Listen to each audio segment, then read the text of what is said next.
O Samoa, alau Samoa Entertainment TV mai pia, usi mai alau whaafonga.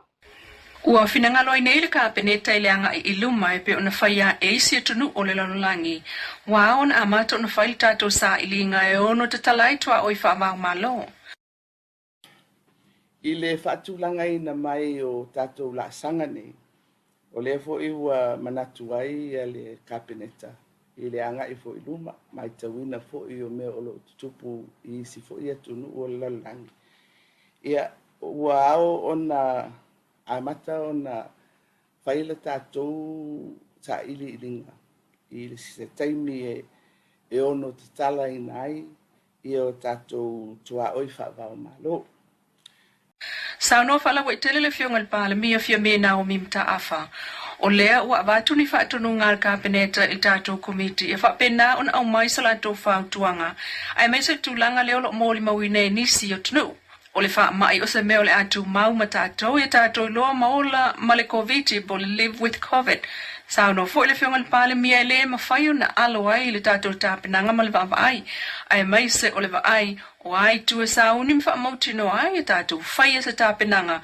E fesosoani ai pia i leo o mai o le wha mai i a Samoa. Ilana whailo inga lava lea ma leo whaasalau le vai a sole nei na ia sauno ua pāsia le kāpeneta se pepa. Ua tapena mai iai ia le New York. Po le vaenga o whaalawlawe tupu whaafosei. E whaailo ai la sanga i whaailo e longo ai le tunu. I taimi o lo tupu mai ai ni wha mai e pe ona sa iai sa moa le lanu mumu ma nao ngale na taimi e tapena mai ai. O tatia mai la sanga i ona tūlanga e whae pe ona amata i le mea mata.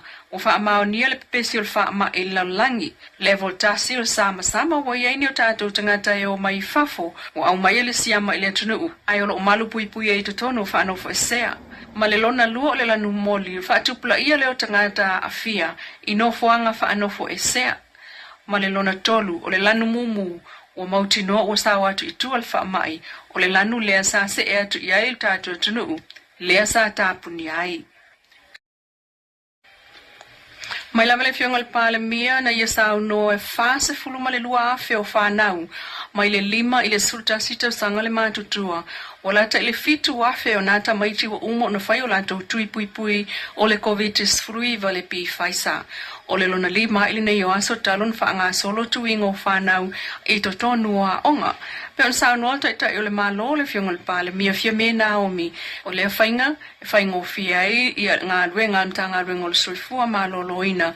O le whaia le i whale a onga ia onga le malo ma onga tu maoti. Wa mata mea i upolu nei a le solua sultasi e wha solo tua i savai. Pe le whai ungo le masina ia umo whai o na tapu e le whaitau o le whanau e maiso le tulilo aina o le pui pui mai i le wha mai COVID. Wha pena i le sfulvalu tu sanga le matuanga ilunga mai le se fulu ma le lua o le anganga e tātou maua le pasene ia mautino ai le malu pui pui o le tunu e pe on sao no le fionga le pale mia. E tele sa ngā ruenga leo lo whaatalitali ai nei mōl tamaitai ofisa silium ta ngā ruenga o tinam tamaitai. Ua tōwhia ia i le malo le fionga Dr. Mema Motsanga. Mai ua tōwhia ai nei le tamaitai o Dr. Mema Motsanga. Mai o le ngā ruenga muli muli a le sunga i a Mema sa ngalue o ia i le SPC ai tuatu o le nā. Sa whai ngā ruenga fo i oia i nei Samoa, i le universite. Ia, sa i e fo i le taimi sa ngā lue ai mo le tātou mta ngā ruenga o tinam tamaitai. Ia, ua manatu fo i. Ua lava tā pena i le tamaitai fo mai. Mo le whiliwhilinga fo i lea tofinga tā ua. O tu sa malvalu masina whaatali se e tau avea, ma wha au le so o tanga leo le malo manu, ai o matai, o tamaitai matala vou o Samoa. E le fou le mtanga ruenga le atinam tamaita i le fionga motsanga. E pe on sao no le fionga le pale mia, fia me Naomi mata afa, ua lava ta pena le a fionga motsanga i le tofinga o ta ua. Na whaalau loe le fionga le pale mia le feilo inga matustala. O le mtanga ruenga le nei, o lo tawala atuai nisi of soswani, o tau mawhainga fau o le malo e whaaso atu i tua. Pe o le tamau ainga, ai maisi o tupe whaafinga ruenga i vainga SS o le tunu. Sao nol pale mi o mtanga ruenga leo lo ngafa, male polkalame ai o tupe soswani mo tangata, e yeimana o ngatu mau. Oe o lo whaanga solo le whaasoa atu i tua. O le mta upu fo i le sawa ina o tina amtamai ta iwa ave i aile miliona ta la. E alai vaenga SS e o lo whaatinoa lea tautua. E iai le to manga moe po ngā tia po le victim support. O lo tu atu i aid vaenga tele o le afso soani. E le maua se sootanga i le tamai ta i ofisa sili. Ai o tali mailona ofisa whaatoa amata i le vae so fau. I le soesoenga amata al komisio tangata whaingarenga le malo le PSC, Public Service Commission a tangi ai, popolenga i le awala na whaafoe ai le mtanga ruenga o tiute mala fonga, la lato soesoenga i le ACEO po le ofisa sili langolango, Alvin Onesemo, i le kopi o le na soesoenga, wa tatou maua, o ta umai ai le PSC o se whau faunga, wha apolokiki sa whaatino ai. O le lipoti le ale PSC tolus fului tu launa tu inatu le kapeneta, sa ta pena ele ofisi langolango le sunga mai ava tele Timothy Fasili. Mawhautua ina ele PSC le kapeneta, e whaasala Alvin ele tasi le afeta lama ave i eil whautua ngā mulimuli. Ina ufa amaonia lono solio tu la fono a mionga tau pulea whaaloto i fale, ale matanga ruenga. O le vai asa tuluai fo i lea na ngata ili teimi whaal tu la fono lana kon kalate toltu sanga. Le usa anua le fiongal minister ta ngā ruenga tuala Iosefo Bonifacio. O lo anga va alava le li ofisili langolango i toe talo sanga i le avanoa pe amana oai. O lo tulanga ese mai ai foi i le lipote le pisasi le ese o le ilo ilonga na whaia i le mata upu le whaatusa i mata upu i stanga tu whai ngā ruenga na tanga i aile komisi ma le mata ngā ruenga o tiute ma la fonga. E le teimen so enga le avea se whaatananga ia Alvin e tali alo i ai i tua inga. O tua inga onga whaapea whaasanga i se tangata whai ngā ruenga le malo e te taua i lava i le mata ngā ruenga o na matua ato atua le whaingola enga.